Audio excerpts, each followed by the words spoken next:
ಎಲ್ರಿಗೂ ನಮಸ್ಕಾರ. ಎಲ್ಲರೂ ಹೆಂಗಿದ್ದೀರಾ? ನಾನು ಚೆನ್ನಾಗಿದ್ದೀನಿ, ನೀವು ಕೂಡ ಚೆನ್ನಾಗಿದ್ದೀರಾ ಅಂತ ಅಂದ್ಕೊಂಡಿದ್ದೀನಿ. ಇವತ್ತಿನ ವಿಡಿಯೋ ತುಂಬ ಬೇಜಾರಾಗಿದೆ. ಹಾಯ್ ಹೇಳಮ್ಮ. ಹಾಯ್ ಹೇಳು.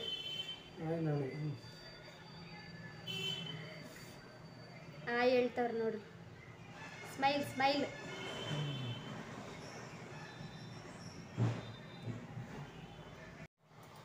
ಏನಿಲ್ಲ ಫ್ರೆಂಡ್ಸ್, ಇವತ್ತು ವಿಡಿಯೋ ಮಾಡ್ತಿರೋ ಉದ್ದೇಶ ಇಷ್ಟೇ.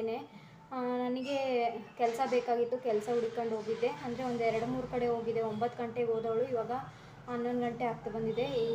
ಈ ಟೈಮ್ ಆದ್ರೂ ನನಗೆ ಯಾವುದೇ ಕೆಲಸ ಸಿಗಲಿಲ್ಲ. ಕಾರಣ ಇಷ್ಟೇ, ಓದಿರಬೇಕು. ವೇಕೆನ್ಸಿ ಯಾವ ಖಾಲಿ ಇಲ್ಲ. ಇದು ರಿಸ್ಯೂಮ್ ಕೊಟ್ಟೋಗ್ರಿ, ನಾವು ಕೆಲಸ ಇದ್ದಾಗ ಹೇಳ್ತೀವಿ, ಫೋನ್ ಮಾಡ್ತೀವಿ ಅಂತ ಹೇಳಿದ್ರು. ನೋಡಿದ್ರೆ ಓದಿರ್ಬೇಕಂತೆ. First year 10th, second year ಈ ಥರ ಓದಿರ್ಬೇಕಂತೆ. ನಾನು ಯಾವುದೇ ಇಯರು ಓದಿಲ್ಲ. ನಾನು ಓದಿರೋದು 7th ಅಷ್ಟೇ. ಎಜುಕೇಷನ್ ಇರೋರಿಗೆ ಮಾತ್ರ ಅಂತೆ ಕೆಲಸ, ನಮ್ಮಂಥವ್ರಿಗಿಲ್ಲ. ಇವಾಗ ಗೊತ್ತಾಯಿತು ನನಗೆ ಎಜುಕೇಷನ್ ಎಷ್ಟು ಮುಖ್ಯ ಅಂತ ಹೇಳ್ಬಿಟ್ಟು. ಓದಿದವ್ರಿಗೆ ಮಾತ್ರ ಬೆಲೆ ಇಲ್ಲಿ, ಓದದೇ ಇದ್ದರೆ ಏನೂ ಬೆಲೆ ಇಲ್ಲ. ಚಿಕ್ಕ ಮಕ್ಳುಗಳೆಲ್ಲ ಇರ್ತಿರಲ್ಲ, ಅವ್ರಿಗೆ ಹೇಳ್ತಾ ಇದ್ದೀನಿ, ಕಷ್ಟಪಟ್ಟು ಓದಿದ್ರೆ ಒಂದೇನಾದರೂ ಒಂದು ನೀವು ಕೂಡ ಜೀವನದಲ್ಲಿ ಮುಂದೆ ಬರ್ಬೋದು. ಓದು ತುಂಬಾ ಮುಖ್ಯ ಅಂತ ಇವಾಗ ನನಗೆ ಗೊತ್ತಾಯಿತು. ಬಟ್ ನನಗೂ ಓದೋಕ್ಕೆ ಇಷ್ಟ ಇತ್ತು. ನಮ್ಮ ಮನೇಲಿ ಯಾರೂ ಓದೋಕ್ಕೆ ಕಳಿಸಿಲ್ಲ. 7th ಬಿಡಿಸಿ ಕೂಲಿಗೆ ಹಾಕಿದ್ರು. ಇನ್ನೇನು ಮಾಡೋಕ್ಕಾಗುತ್ತೆ? ಕೂಲಿ ಮಾಡ್ಕೊಂಡು ಜೀವನ ಮಾಡ್ಕೊಂಡು ಇವ್ರನ್ನ ಲವ್ ಮಾಡ್ಕೊಂಡು ಮದುವೆ ಆದೆ. ಇಷ್ಟು ದಿನ ನಾವೇ 3 ಜನ, ಇಬ್ಬರು 3 ಜನಕ್ಕೆ ಕೆಲಸ ಕೊಡ್ತಿದ್ವಿ. ಬಟ್ ಇವ್ರಿಗೆ ಹುಷಾರಿಲ್ಲ ಅಂತ ನಮಗೆ ಕೆಲಸ ಇಲ್ಲ ಅಂತಾರ ಆಗೋಗ್ಬಿಟ್ಟಿದೆ. ಈ ಅಂಗಡಿನ ಕೂಡ ನನಗೆ ಕಳ್ಕೊಳ್ಳೋದಕ್ಕೆ ಇಷ್ಟ ಇಲ್ಲ. ಸೊ ಈ ಅಂಗಡಿ ಬಾಡಿಗೆ ಕಟ್ಕೊಂಡು ಹೆಂಗೋ ಒಂದು 6 ತಿಂಗಳು ಮೇಂಟೈನ್ ಮಾಡ್ಕೊಂಡು ಹೋಗೋಣ ಅಂತ. ಇವ್ರಿಗೆ ಸ್ವಲ್ಪ ನೋಡಿ ವರ್ಕು ಪರವಾಗಿಲ್ಲ, ಹಂಗೆ ಮಾಡ್ತಾರೆ, ಏನಾದರೂ ಒಂದು ಚೂರು ಮಾಡ್ತಾ ಇರ್ತಾರೆ. ಹಂಗಾಗಿ ನಾನು ಇವ್ರನ್ನ ಬಿಟ್ಬಿಟ್ಟು ಅಂಗಡಿನಲ್ಲಿ ಒಂದು ಬಾಡಿಗೆಗೆ ಆಗಲಿ ಸಾಕು, ಅಂದರೆ ಇಲ್ಲಿಂದ ಬರೋ ಅಮೌಂಟಲ್ಲಿ ಒಂದು ಈ ಅಂಗಡಿ ಬಾಡಿಗೆ ಎಷ್ಟಿದೆಯೋ ಅಷ್ಟು ಕಟ್ಟೋಕ್ಕಾದರೆ ಸಾಕು. ಅವ್ರ ಖರ್ಚಿಗೆ ಅವರು ದುಡ್ಕೊಂಡ್ರೆ ಸಾಕು. ಇವಾಗ ಸದ್ಯಕ್ಕೆ ಕೆಲಸಕ್ಕೆ ಹೋಗೋ ಪರಿಸ್ಥಿತಿ ಬಂದಿದೆ. ಹೋಗಲೇಬೇಕು, ಹೋಗಲಿಲ್ಲ ಅಂದರೆ ಮನೆ ನಡೆಯಲ್ಲ. ಮಕ್ಕಳು ಫೀಸ್ ಕಟ್ಟಿಲ್ಲ, ಮಕ್ಕಳು ಖರ್ಚು ಎಲ್ಲ ಜಾಸ್ತಿ ಇರುತ್ತೆ. ಹಂಗಾಗಿ ನಾನು ಕೆಲಸಕ್ಕೆ ಹೋಗಲೇಬೇಕು. ಹಂಗಾಗಿ ನಾನು ಕೆಲಸನ ಹುಡುಕ್ತಾ ಇದ್ದೀನಿ. ಒಂದು 10,000 ಸಿಗೋಂಥ ಕೆಲಸನ ಆದರೂ ಪರವಾಗಿಲ್ಲ, ಏನಾದರೂ ಕಸ ಗುಡ್ಸೋ ಅಂಥ ಕೆಲಸ ಸಿಕ್ಕಿದ್ರೂ ಪರವಾಗಿಲ್ಲ ಅಂತ ಹೋದರೆ ಅಲ್ಲಿ ಎಲ್ಲೂ ಕೂಡ ಕೆಲಸ ಇಲ್ಲ, ಖಾಲಿ ಇಲ್ಲ, ಎಲ್ಲ ಇದ್ದಾರೆ ಎಲ್ಲ ಕಡೆ ಅಂತ ಇದು ಮಾಡಿದ್ರು. ಸರಿ ಆಯಿತು ಅಂತ ಹೇಳ್ಬಿಟ್ಟು ಬೇಜಾರಾಗಿ ವಾಪಸ್ ಬಂದು ಇಲ್ಲಿ ಕೂತ್ಕೊಂಡಿದ್ದೀನಿ. ತುಂಬಾ ಬೇಜಾರಾಯಿತು. ಇವಾಗ ನಮಗೆ ಟೈಮಿಂಗ್ಸು ಅಂದರೆ ಬೆಳಗ್ಗೆ ಮಕ್ಕಳು ಸ್ಕೂಲಿಗೆ ಕಳಿಸಿ 9 ಗಂಟೆಗೆ, ಅಂದರೆ ಇವ್ರಿಗೂ ಎಲ್ಲ ರೆಡಿ ಮಾಡಿ, ಟಿಫನ್ ಎಲ್ಲ ರೆಡಿ ಮಾಡಿ, ಊಟಕ್ಕೆಲ್ಲ ರೆಡಿ ಮಾಡಿ, ನಾನು ಕೂಡ ತಿನ್ಕೊಂಡು ಹೋಗೋ ಅಷ್ಟೊತ್ತಿಗೆ 9 ಗಂಟೆ ಆಗುತ್ತೆ. 9 ಗಂಟೆಯಿಂದ ಸಂಜೆ ಒಂದು 5-6 ಗಂಟೆವರೆಗೂ ಕೆಲಸ. ಆ ಥರ ಹೋಗಿ ಬರೋಣ ಅಂತ ಕೇಳಿದೆ. ಡಿಮಾರ್ಟಲ್ಲಿ ಹೋಗಿ ಕೇಳ್ಕೊಂಬಂದೆ. ಅಲ್ಲಿ ಇಲ್ವಂತೆ. ಅಲ್ಲೂ ಎಜುಕೇಷನು ಒಂದು SLC ಆದರೂ ಆಗಿರಬೇಕು ಅಂತ ಅಂದರು. ಸರಿ ಅಂದ್ಬಿಟ್ಟು ಬೇಜಾರಾಗಿ ಬಂದೆ. ಮತ್ತು ಇನ್ನೊಂದು ಕಡೆ ಟ್ರೆಂಡ್ಸ್ ಅಂತ ಇದೆ, ಟ್ರೆಂಡ್ಸ್ ಅಂತ ಬಟ್ಟೆ ಅಂಗಡಿ ಇದೆ. ಅಲ್ಲೂ ಕೇಳಿದೆ. ಅಲ್ಲಿ ಕೇಳಿದ್ರು ಅಲ್ಲಿ ನೋಡಿದ್ರೆ ಯಾರೂ ಕೆಲಸಕ್ಕಿಲ್ಲ. ಬಟ್ ಜಾಸ್ತಿ ಜನನೇ ಇಲ್ಲ, 2-3 ಜನ ಏನೋ ಇದ್ದಾರೆ ಅಷ್ಟೇ. ಬಟ್ ಅಲ್ಲೂ ಇಲ್ಲ ಕೆಲಸ ಅಂತ ಹೇಳಿದ್ರು. ಯಾರೋ ಇದೆ ಕೆಲಸ ಅಂತ ಅಂದಿದ್ದಕ್ಕೆ ನಾನು ಹೋದೆ. ಅಲ್ಲಿರೋದು ಗಂಡು ಮಕ್ಳಿಗಂತೆ ಕೆಲಸ, ಹೆಣ್ಮಕ್ಳಿಗಿಲ್ವಂತ ಹೇಳಿದ್ರು. ಗಂಡು ಮಕ್ಕಳು ಒಬ್ಬರೇನೋ ಬೇಕಂತೆ, ಅದರಲ್ಲೂ ಓದಿರೋರನ್ನ ತಗೊಳ್ತಾರಂತವ್ರು. ಬಟ್ಟೆ ಮಾರೋಕ್ಕೆ ಓದಿರಲೇಬೇಕು ಅನ್ನೋದು ಇವಾಗ ರೂಲ್ಸ್ ಬಂದಿದೆ ಅನಿಸುತ್ತೆ, ಗೊತ್ತಿಲ್ಲ. ಟ್ಯಾಲೆಂಟ್ ನೋಡಿ ಯಾರು ಕೆಲಸ ಕೊಡಲ್ಲ, ಗೊತ್ತಾಯಿತು ಇವಾಗ, ಓದಿರಬೇಕು ಅಂತ ಹೇಳಿ. ತುಂಬಾ ಬೇಜಾರಾಯಿತು. ಇವಾಗ ಪರಿಸ್ಥಿತಿ ನೆನೆಸ್ಕೊಂಡ್ರೆ ನನಗೆ ಹತ್ತು ಕಣ್ಣಲ್ಲಿ ನೀರೆಲ್ಲ ಬತ್ತೋಗ್ಬಿಟ್ಟಿದೆ. ಕಣ್ಣಲ್ಲಿ ನೀರು ಕೂಡ ಬತ್ತಿಲ್ಲ. ಈ ಥರ ಪ್ರಾಬ್ಲಮ್ ಆಗೈತೆ. ಏನು ಮಾಡಬೇಕು, ಏನು ಎತ್ತ ಅಂತಲೇ ಗೊತ್ತಾಗ್ತಿಲ್ಲ. ಕೆಲಸ ಎಲ್ಲೂ ಖಾಲಿ ಇಲ್ಲ ಅಂದಾಗ ನನಗೊಂಥರ ಭೂಮಿನೇ ಕುಸ್ದಂಗೆ ಆಗ್ತಾಯಿದೆ. ಇಲ್ಲ ನಾವು ಸಿಕ್ಕರೆ ಕೆಲಸ ಹೋಗ್ಬಿಡೋಣ ಅಂತ ನಾನು ಡಿಸೈಡ್ ಮಾಡ್ಕೊಂಡಿದ್ದೆ. ಏನಾದರೂ ಮಾಡಿ ಅಟ್ಲೀಸ್ಟು ಮಕ್ಕಳು ಫೀಸು, ಮಕ್ಕಳು ಓದ್ಸೋಕ್ಕೆ ಮತ್ತು ಮನೆ ಖರ್ಚಿಗಾದ್ರೂ ಆಗುತ್ತೆ. ಮನೆ ಬಾಡಿಗೆ ಕಟ್ಟಿದ್ರೆ ಸಾಕಾಗಿದೆ ಇವಾಗ.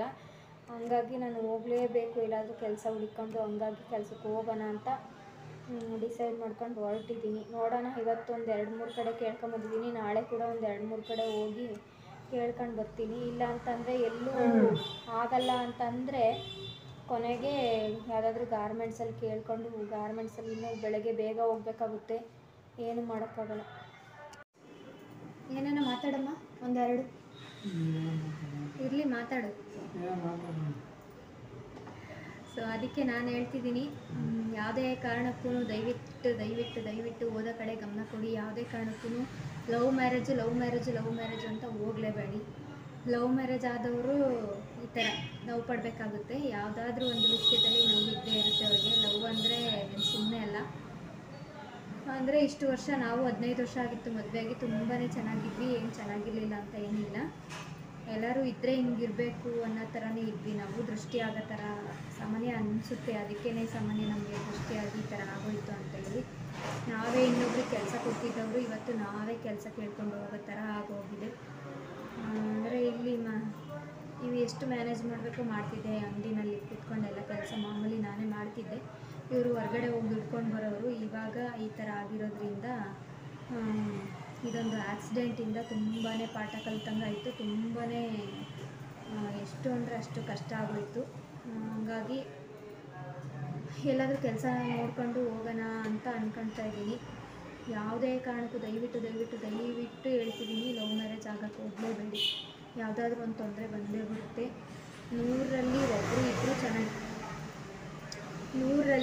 ಇಬ್ಬರು ಚೆನ್ನಾಗಿರ್ತಾರೆ ಅಷ್ಟೇ. ಲವ್ ಮ್ಯಾರೇಜ್ ಅಂದರೆ ಎಲ್ಲರೂ ಕೂಡ ಚೆನ್ನಾಗಿರಲ್ಲ. ಯಾವುದಾದ್ರೂ ಒಂದು ವಿಷಯದಲ್ಲಿ ಕಿತ್ತಾಡ್ಕೊಂಡು ದೂರ ಆಗೋದಾಗಲಿ ಅಥವಾ ಜಗಳ ಗಲಾಟೆ ಮನಸ್ತಾಪಗಳು ಅದು ಇದು ಇದ್ದೇ ಇರುತ್ತೆ.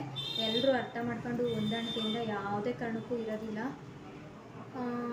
ಅಂದರೆ ಇವಾಗ ಇವ್ರಿಗೂ ಕೆಲಸ ಕಳ್ಸೋಕ್ಕೆ ಇಷ್ಟ ಇಲ್ಲ ನನ್ನನ್ನು, ಆದ್ರೂ ಇವಾಗ ಅಂಥ ಪರಿಸ್ಥಿತಿ ಬಂದಿದೆ. ಹೋಗಲೇಬೇಕಾದಂಥ ಪರಿಸ್ಥಿತಿ. ಕೆಲಸಕ್ಕೆ ಇಷ್ಟ ಇಲ್ಲ, ಬಟ್ ಕಳ್ಸೋಕ್ಕೆ ಏನು ಮಾಡೋಕ್ಕಾಗುತ್ತೆ. ಇವಾಗ ಹೊರಗಡೆ ಹೋಗಿ ದುಡಿಯೋಕ್ಕೂ ಆಗಲ್ಲ ಇವ್ರಿಗೆ, ಆ ಥರ ಪ್ರಾಬ್ಲಮ್ ಆಗಿರೋದ್ರಿಂದ ಇವಾಗ ನಾನು ಹೋಗಿ ದುಡಿಲೇಬೇಕಾಗಿದೆ. ಒಂದು 10,000 ಸಿಕ್ಕಿದ್ರೂ ಅಂಗಡಿ ಬಾಡಿಗೆ, ಮನೆ ಬಾಡಿಗೆ, ಮಕ್ಕಳದ್ದು ಫೀಸು ಸ್ವಲ್ಪ ಏನಾದರೂ ಮಾಡ್ಕೊಂಡು ಕಟ್ಕೊಂಡು ಹೋಗ್ಬೋದು. ಮಾತಾಡು.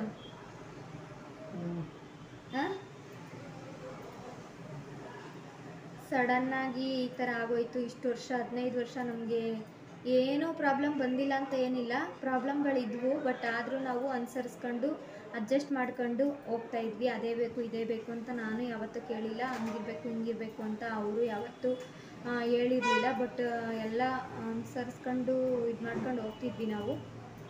ಬಟ್ ಈ ಥರ ಆಗೋಯ್ತು, ಯಾರೋ ಒಬ್ಬರಿಂದ ಈ ಥರ ಆಗೋಯ್ತು. ಅವ್ರು ಕರೀದೇ ಇದ್ದಿದ್ರೆ ಭವಿಷ್ಯ ಚೆನ್ನಾಗಿರ್ತಿತ್ತು ಅನಿಸುತ್ತೆ ನಮ್ಮ ಜೀವನ. ಇವ್ರು ಊರಿಗೆ ಹೋದಂಗಾಯಿತು, ಈ ಥರ ಮಾಡ್ಕೊಂಡು ಬಂದಂಗಾಯಿತು. ಇನ್ನೇನು ಮಾಡೋಕ್ಕಾಗಲ್ಲ. ಇವತ್ತು ಯಾರು ನಮ್ಮ ಕಷ್ಟಕ್ಕೆ ಯಾರೂ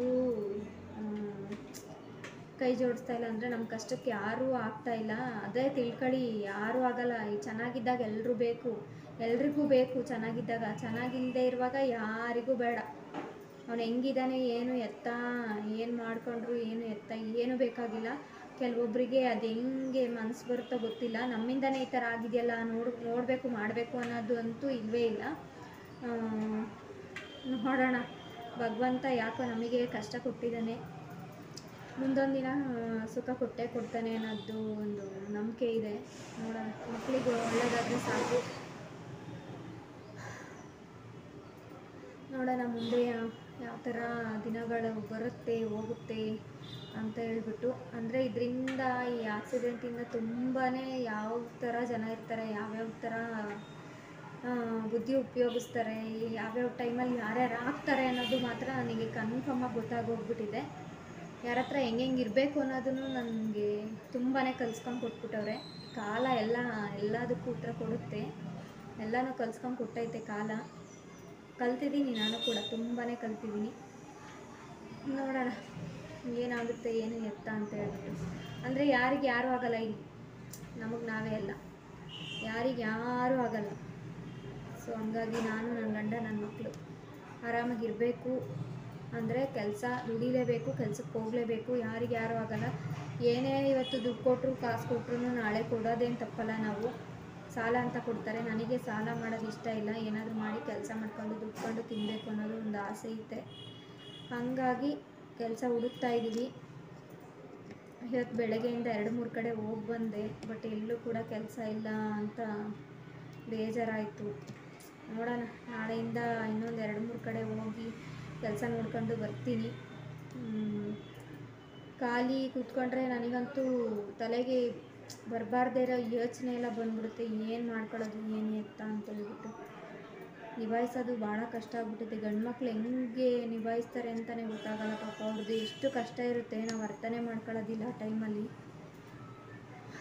ಇವಾಗ ಗೊತ್ತಾಗ್ತಾ ಇದೆ ನಮ್ಮ ಮೇಲೆ ಎಲ್ಲ ಯಾವಾಗ ಬೀಳುತ್ತೋ ಹೊರೆ, ಆವಾಗ ಗೊತ್ತಾಗುತ್ತೆ ಅವ್ರು ಎಷ್ಟು ಕಷ್ಟಪಡ್ತಾರೆ, ಎಷ್ಟು ಹೊರಗಡೆ ಹೋಗಿ ಯಾವ್ಯಾವ ಥರ ದುಡ್ಕೊಂಡು ನಮಗೆ ತಂದು ಕೊಡ್ತಾರೆ ಅನ್ನೋದು ಇವಾಗ ಗೊತ್ತಾಗುತ್ತೆ. ಇಷ್ಟು ದಿನ ಎಷ್ಟು ಕಷ್ಟಪಟ್ಟಿದ್ರು ಅಂತಂದರೆ ಅಷ್ಟು ಕಷ್ಟಪಟ್ಕೊಂಡು ನಮ್ಮನ್ನು ಸಾಕಿದ್ದಾರೆ ಅವರು. ಮತ್ತು ಇವಾಗ ನಾವು ಅಷ್ಟೇ ಚೆನ್ನಾಗಿ 5 ತಿಂಗಳಿಂದ ನೋಡ್ಕೊಂಡಿದ್ದೀನಿ ನಾನು ಕೂಡ. ನೋಡೋಣ ಮುಂದೆ ಏನಾಗುತ್ತೆ ಅಂತ ಹೇಳ್ಬಿಟ್ಟು. ಇದೇ ರೀತಿ ನಾನು ವೀಡಿಯೋ ನೋಡ್ತಾ ಸಪೋರ್ಟ್ ಮಾಡ್ತಾ ಇರಿ ಅಂತ ಹೇಳ್ತಾ ಇವತ್ತಿನ ವೀಡಿಯೋನ ಇಷ್ಟೇ ಮುಗಿಸ್ತಾ ಇದ್ದೀನಿ.